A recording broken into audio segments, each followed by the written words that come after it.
Welcome to the Athlete Brand Advisor Podcast, featuring advice and interviews about athlete branding. Learn how marketing, public relations, and broadcasting can grow your brand. We also have special episodes to talk about recent news, events, and anything in the world of sports. The podcast is sponsored by Pliable, a versatile marketing, PR, and broadcasting company that identifies opportunities and creates tailored content for its clients. Now it's time to roll. Here's your host, Glynn. Thanks, and welcome to the Athlete Brand Advisor Podcast. In this episode, we're going to be talking about building your brand and what that takes to get to the next level. We are joined today by Stephen Seidel. He is going to be talking with us about personal branding. He is a founder of the award-winning PR firm, the Seidel Agency, for amplifying artists and Fortune 500 changemakers. He's a best-selling author, the creator of the top 10 Apple podcasts, Wolves Among Us. He's the co-founder of the men's mental health community. Also, he's got these cool Gents Journey cards we're going to talk about today. Oh, there's so much to unpack with you, Steve. Welcome to the broadcast. Reg, thank you so much. It's an honor to be on here. I really love what you're doing because I'm a big fan of sports, having grown up in Philadelphia. I'm a Philly fan through and through, and I really understand the value of team and really bringing people together. So I appreciate what you're doing for the athletes, and it's an honor to be here on the show. Thank you again.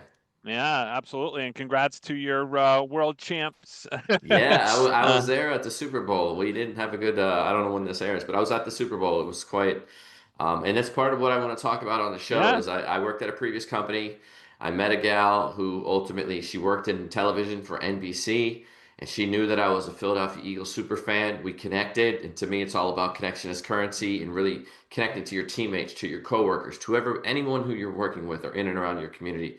She knew I was a super fan. She came to me and said, "Hey, I'm up for this job. I used to work for NBC. Her name's Jen Kavanaugh, and she worked a lot in entertainment. But running a sports franchise is very similar, in my opinion." And I was like, "You know what? You're 100% correct." She ultimately got the job. She's become a lifelong friend, and you know, if I need a ticket to a game, I usually give her a call. So it worked out for the Super Bowl. Well, I like what you say about connections or currencies. So I want to kind of start there with what we're talking about today, which is building your brand. Sure. A lot of people like to jump into the money part, right? When we talk about NIL, they're like, "Oh, how can I get rich quick?" Or, you know, Sure. what deals can I scoop up? And one of the things I always emphasize is that you've got to build your network. Your network is your net worth. I use that a lot. McKenna Haas, founder of CEOV, told that to me, and I really resonated with me because really at the end of the day, in order to build a brand, you need to have people that understand what you stand for. And I think that it can start at such a young age that athletes don't even realize.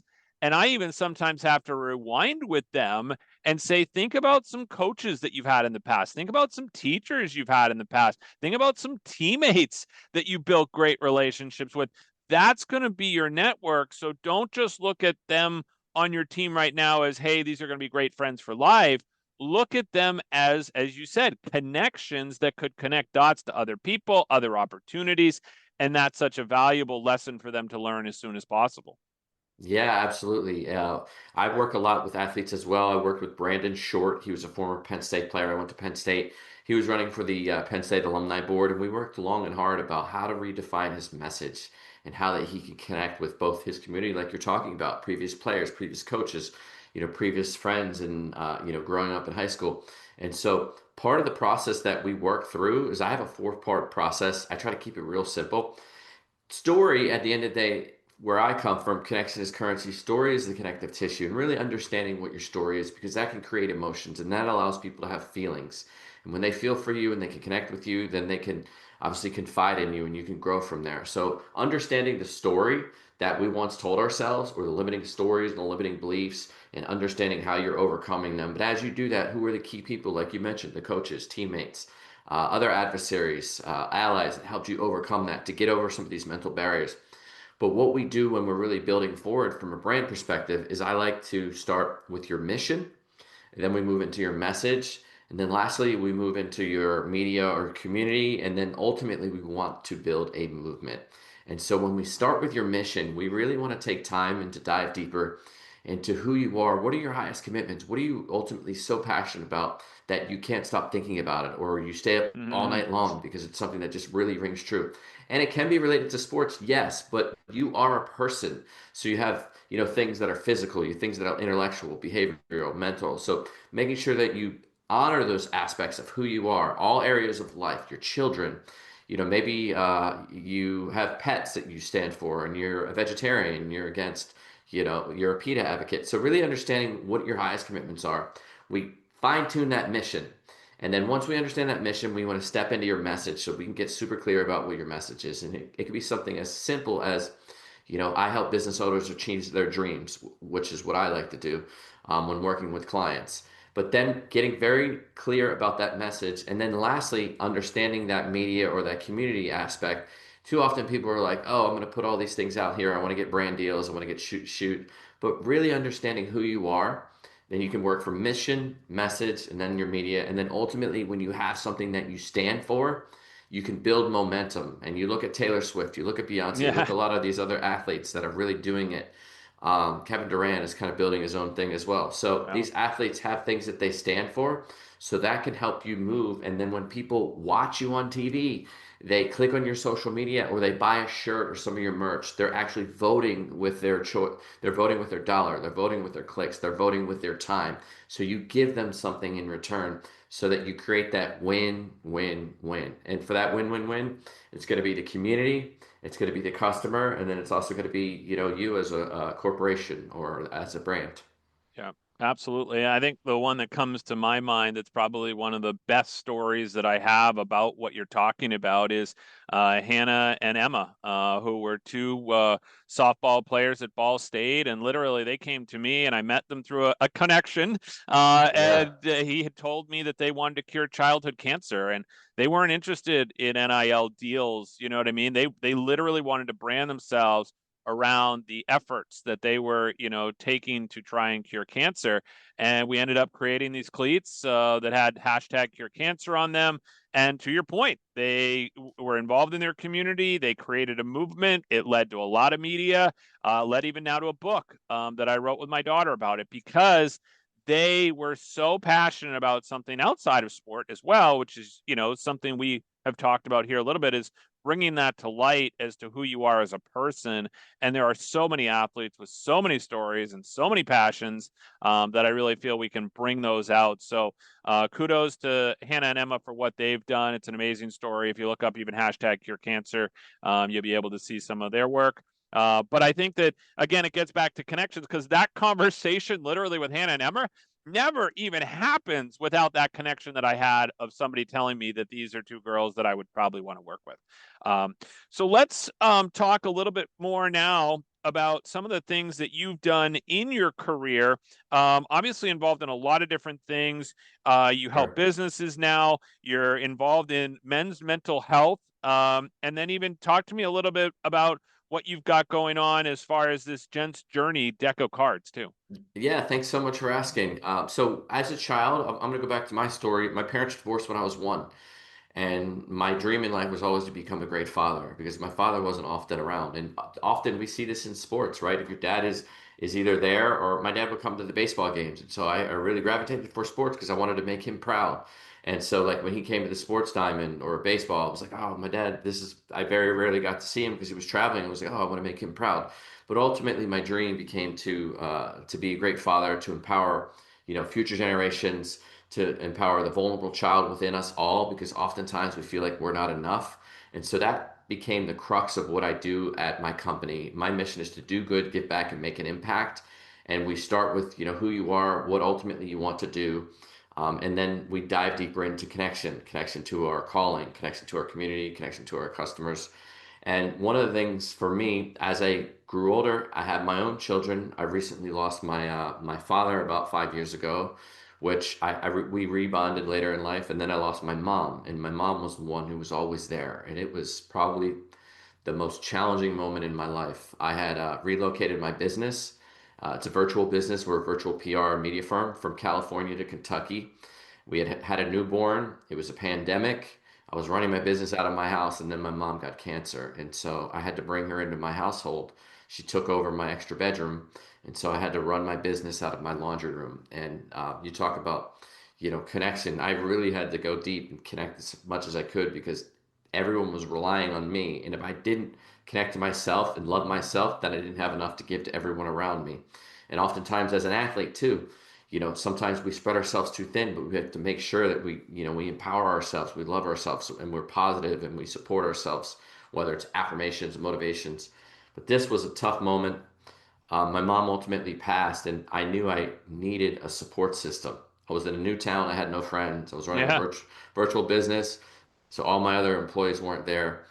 Had lost both my parents, and my marriage was close to. It was tough because my mom moved in, and I'm trying to caretake for my mom and my little baby, and it was tough. So, anyways, I decided I need something to support. And that's where, if you're in a team environment, you have your team, but I needed to create my team.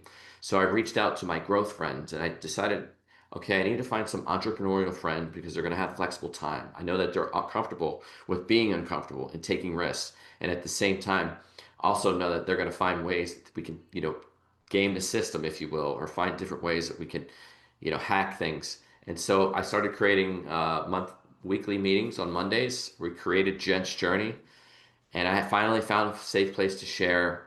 One guy was going through bankruptcy. Another guy, was having challenges with being sued over litigation. For me, I had lost my mother. So we all had really, really tough things we're going through. And we needed a place to share this. And so I created Gents Journey. We all came together. And what essentially we did, I talk about this in my TEDx talk. That grief in that moment actually was an opportunity for me to reassess and to understand that there is a power in that grief. What we go through, we grow through, and that resilience is going to make us stronger. And so I brought it to a 3-step process to reconnect, to rebuild. I had to rebuild my relationships or rebuild my community, much like in a team environment. We need to figure out who are the coaches, who are the players that are going to take me where I need to be, because we're a product of the 5 closest people. And then lastly, I had to reclaim my power and reclaim that story, because my brain was telling me I'm not good enough. I have nothing left, but this was just a recalibration moment. And so we created Gents Journey, and the product that we created, because we had so many meetings, we wanted to help other men. We recognized there was a need. There was not a lot of tools for men, and a lot of your athletes are female. I'm sure they're male as well. This Yeah. product is good for both of them, but we noticed specifically for men. You go into Barnes and Noble, there's books for, expectant mothers. Yeah. There's pamphlets. There's all sorts of, Yeah. there's like 1 or 2 books for the Well, expectant and you fathers. throw in the fact, Steve, that let's be honest here, guys don't typically talk about their feelings very often. I mean, that's another Sure. thing, right? It's like like you talked about being uncomfortable. That's something I think that you may have discovered when you were in that moment, and that's important. So I'm Yeah. loving this idea. And so you see Kevin Love and some of these other individuals that are able to speak out about the way that they feel and certain things that it's become a lot more acceptable now than Yes. when our fathers were being raised. Our fathers were the boomer generation. But as a father now, we understood that we needed to be present. We needed to be available. We needed to, so we created the 7 pillars of manhood. And so it's friendship, family, focus, freedom, faith, fitness, and fun. And so these are all areas where we want to be a fully functional man. And then we created the Gents Journey card deck because we felt like people weren't really opening up, especially during the pandemic. We became very connected to our devices, but disconnected to our feelings and our thoughts and our beliefs. And so what this is a simple card deck that has a question that came out of our meetings. So we've been in existence for 5 years now, 150 plus meetings, and we distilled it down to 50 questions that kept arising that could easily connect you to the person that you're looking face to face, eye to eye, heart to heart. And so oftentimes we get in our head, especially as athletes, but we want to get out of our head and get into our heart and really stand for what we believe in. So this card deck has 52 cards. I'm a big fan of magic. It's like a magic Yeah. trick. I was gonna say, yeah. But the magic is in your story and the answer that you share. So I'm going to shuffle through these, and I would like for you to answer one of the questions, Greg. Okay, let's see what we got. Okay, tell me one. Yeah. Now. Okay. This one is, how do you foster relationships with friends and family? Interesting. Good one. So, Um, and then like there's other ones. What brings yeah, you what brings you peace? peace? Yeah. There's what are three things Everything we're is grateful grateful for. for? So you could Yeah. pick any of those. Yeah, well, I like the ones you had here with the foster. Read me the question one more time. Foster How do you relationships. foster relationships with friends and family? And to go back to connection, this is what we're building in that men's group. And oftentimes, when you're in a team, you don't realize it, but you have this connection. You just need to open up and share. And by sharing your story, then you can go deeper and really understand who they are and what they stand for. And so, 10 years down the line, they can tell you about Hannah because they know who you are and what you're Right. passionate about. Yeah, no, that's great. So, I mean, I think when I think about that question, I think it's great for this topic, which is I really try to see people, especially when it's friends or family you haven't seen in years, being able to see them. I think that's so important. I think we lost a little bit of that, obviously, during the pandemic, and we realized, hopefully, how important in-person connections and relationships are. It's one of the reasons why every year, or at least every 2 years, I try to go see one of the athletes I work with, or we will fly out to go see family, or family will come here, because I think it's so important to see people in person and then have deeper conversations than you can kind of have on the phone of, hey, how you doing, right? Like there's a deeper meaning when you actually can sit down, have conversations. That's why people have coffee, have dinner, to be able to really dive deeper. And then I also think one of the ways that I foster relationships is finding people that are as passionate about things that I am.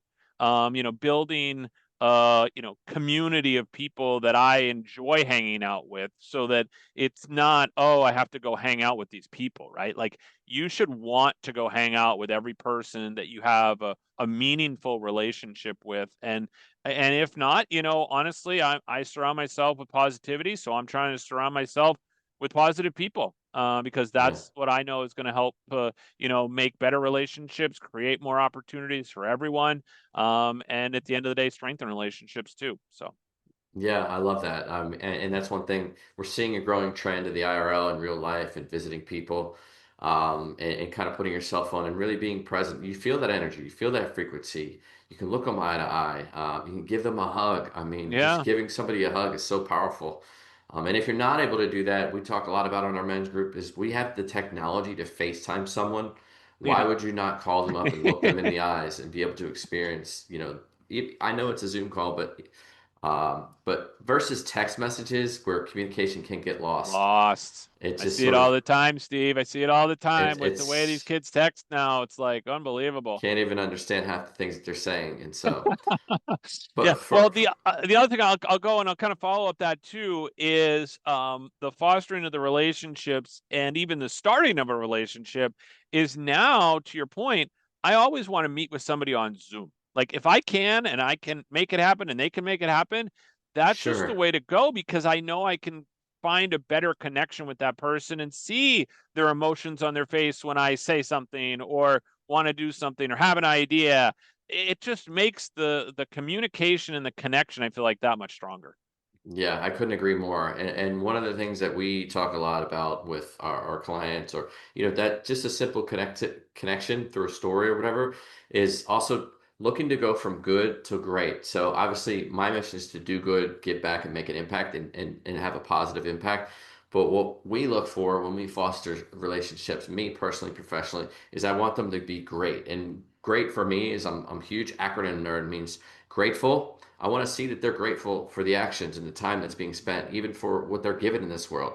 We don't have to go to work. We get to go to work. We want them to be reflective and have an understanding of what we're going through, and take a moment to really take it all in and not be so busy so much, to be empathetic and to have empathy for others in your team, in your circle, to be accountable, to say what you do what you say. I come from Philly, and man, you're only as good as your word. And we're an underdog place, so we say what we're gonna do, we do what we're gonna say. So under promise, over deliver. That's my Yeah. strategy. Lastly, is we want to be transformational, and that's where we want to really find ways that we could shift, mentally, physically, emotionally. And so I struggled with it when I moved here. When I talked about the low moment, Yeah. I was looking for happiness. And then I'm actually I'm in a group. It's run by Pat Croce. I don't know if you know him. He's the former owner of the Philadelphia Sixers. He was actually the gentleman who drafted Allen Iverson. And so when the Sixers were in the 2001 run for the World Series, Larry Boa was the coach, Allen Iverson was a player, and they were going head to head because Allen Iverson had a huge ego. Larry Boa was all about back to the basics. Pat Croce was the owner, and he had to bring them into a conference room and get them to connect and be on the same page, and it worked.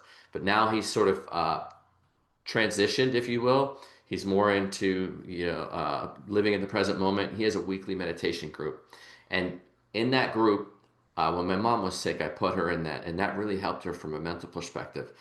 All these individual tools, like a 6-second sacred pause, he talks a lot about, so that instead of reacting, you can respond and come from a place of truth, where you're not gonna. We have 3-word mantras. We have all sorts of different things that we do in that group so that we can remain present in the moment and really honor ourselves, get rid of our ego, act without expectations, replace judgment with curiosity. Tons of tools. But the most important one that I'm talking about is I was actually going for happiness when I moved here. I said, look, I have no friends. I have no activities. I was in that group with Pat and everyone, and they said, well, look, you need to come from happiness. And then I came back to sports again because I grew up playing so many sports. I hadn't done a lot of sports since I moved here because I was focusing on taking care of my mom and my children and my business. But they said, go out and find that sense of play. And that was crucial because if it's fun, it gets done. I went I and was played going to tennis. say that's that fun piece. That's that fun piece you That talked fun about piece, earlier. man. Yeah. If it's fun, it gets done. I played tennis and boom, it unlocked it. And so I was coming from happiness of the tennis, and then naturally people gravitate towards you and your energy instead of for happiness. And so that's where, as an athlete, obviously you're playing, but find these other things where you're coming from happiness that you can surround yourself as you build your brand. Wow, yeah, that is really powerful because I feel like the same way when you're doing things that make you happy, everything gets a little bit easier, for sure. So, all right, let's talk a little bit about the TED Talks that you do and how you're sharing your messaging and your mission with others. Yeah, absolutely. So one of the things that I focus on is I spoke a lot about my dream as a young child is to be the best father that I can, and so I focus a lot on mentorship. And so especially in sports, as a lot of these players come through, I went to Penn State, so I'm part of the Penn State LinkedIn network. One of my other clients is a gentleman by the name of Darren Spicer. He was working in a specific field. It was aesthetic medicine, and he had a love for coffee. And so we've been with him since store number 1. He created a company called Clutch Coffee Bar. They're up to 20 locations. And every time they open a new locations, we get the PR, press, presence. But he works as a mentor at Oregon, which Penn State and Oregon are now rivals because they're in the Big Ten. They actually beat us a couple weeks back. But he works a lot with their team. And so I help him and a lot of his athletes with what they're doing. And so part of my core initiative is speaking to these athletes and making sure that they find a solid foundation within themselves. I talk about those 4 core principles, but also just believing in yourself. And oftentimes, your disadvantage can become your advantage. As a young child, I had a hard time hearing. And so I had tubes put in my ears a lot of times, and I was I didn't think it really impacted me much, but they thought that I wasn't paying attention. And even now, I have hearing aids that I wear. And so now I use it as an opportunity to really lean into that, to share my story, to be vulnerable, and to let people know that oftentimes we're giving something that we may seem as disadvantaged, but if we can find ways to overcome it, it just shows us that resilience. We talk a lot about grit, growth, resilience, integrity, and trust. If we can use that grit, and once you overcome that, it gives you that momentum so that you can fail forward. We're going to fail, but when we fail forward, we're continuing to move forward. And when we take that first step, we can start action and we can build that momentum. So when I talk to these youngsters, whether it's Youth Business Alliance, Penn Staters, Oregon athletes, we talk a lot about these tools and simply failing forward. And then in my TEDx talk, it was about the hidden power of grief and how we're going to lose things in life, right? Yep. We've been taught to attach ourselves, and that's part of the work that I do in this Meditation Hill Sangha is the moment we can release some of these attachments and these expectations, the more freer we will be in life. But at the end of the day, we're going to lose a job, we're going to lose a friend, we're going to lose, our favorite stuffy. And that attachment that we have, we're going to lose that as well. But when we understand that it all comes back to love and being present and sharing that love in that moment and not coming from a place of fear, false evidence appearing as real, if we can live in that place of love, then we can understand that the love is never lost. My daughter often says love never ends. But in my TEDx talk, I do a quote from Rumi: goodbyes are only for those who love with their eyes, because for those who love with their heart and soul, there is no such thing as separation. So we may lose something. That's just simply a moment for us to come back, to take a breath and realize that we are surrounded with love. It never goes anywhere. It's always with us. It's one of the finite resources. It's creativity too. Just because you do more of it, it actually builds more of it. But we often feel if we give it away that, we're less than, or we're lacking that, but it's actually going to continue to compound in interest. So the more love we can give away, the more creative, and the more that we can connect, the better off we'll be. Good stuff. Really appreciate you diving in deep on this here today, Steve, because there's clearly a lot of things that you've discovered that I think others can certainly benefit from. And as we've talked about, this is all part of building that brand, whether it's a personal brand, whether it's your athlete brand. And obviously, working with athletes like we do, we know that gives them a leg up. They've had opportunities to be able to build their brand in a different way than anybody else, and have experiences that other people probably haven't had in their lifetime. So all really good things, Steve. If people want more information, I got to get myself a pack of those cards from the Gents Journey. How can people get in touch with you and order the cards or get more information? Yeah, thanks so much for asking. So you can go to stephenseidel.com. So that's STEPHEN. Seidel is SEIDEL.com. And /media, if you go to stephenseidel.com/media, I have a really cool free giveaway for you. It's 4 free platforms where you can build your own brand. And so as you're building your brand, there's journalists that are seeking experts in what it is. And so that's when it goes back to you being an expert, as an athlete, but there's other areas that maybe you could share insights towards. So if you go to stephenseidel.com, you can see my links for Gents Journey, my agency's on there. But stephenseidel.com/media is a free giveaway, 4 platforms where you can get free PR press around what it is that you do. And then that way you can begin building your brand and getting on stages and publications and placement across the board. So, and I'm on social media at Stephen Seidel, same spelling.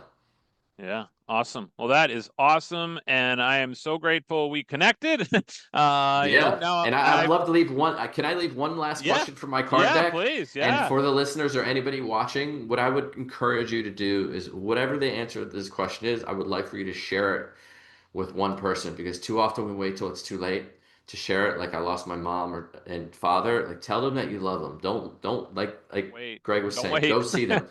Don't wait. Don't miss that opportunity. So keep up those friendships, keep up those relationships, and keep connecting, because it will really serve you long term. But I'm going to give one more question, and then I would love for you to share this with a friend if you're listening, and text them or give them a video. So tell me when to stop, Greg. You can choose the last one. Yeah. All right. Stop. So this is a great one. What did you want to be when you grew up? So whatever you wanted to be, there's a really great book from Julia Cameron. It's called The Artist's Way, and it's the spiritual guide to higher creativity.